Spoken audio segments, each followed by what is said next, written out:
Well, story number one, a hearing this morning for Nick Reiner, accused of killing his parents. Yeah, his lawyers are trying to make a bid to access his trust fund to help pay his legal fees.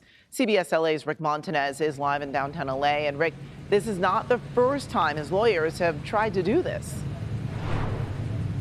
Right, Amy, Chris, and that hearing actually just wrapped up a few moments ago.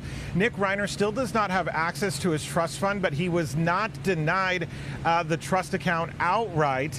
His legal team, as well as the trustees, say they're working toward mediation and a possible settlement before the next court date with the judge just set in October. So we can tell you 32-year-old Nick Reiner, he is the son of the late Rob and Michelle Reiner, and the well-known and beloved couple were killed in December, you'll remember. Nick Reiner pleaded not guilty to new murder charges just last week after a grand jury indictment. He's facing 2 counts of first-degree murder.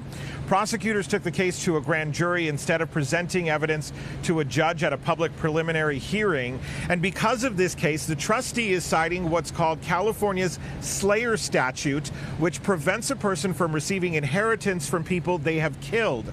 However, Nick Reiner's attorneys say he pleaded not guilty and the law does not apply unless he's convicted. In court today, his legal team says Nick is asking for a daily stipend to help fund commissary purchases while he's in jail, in addition to helping cover some of his legal fees.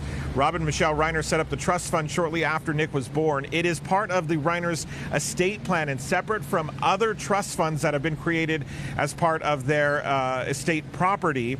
And we just heard from well-known defense attorney Alan Jackson, who initially represented Reiner in the criminal case, but in a bombshell move for that case, stepped away as Reiner's defense attorney. Here's what he said just after this morning's hearing. And the main thing that to take away from today's hearing and moving forward is that Nick Reiner is very much entitled to his own money, his own funds, and that's what this process is about.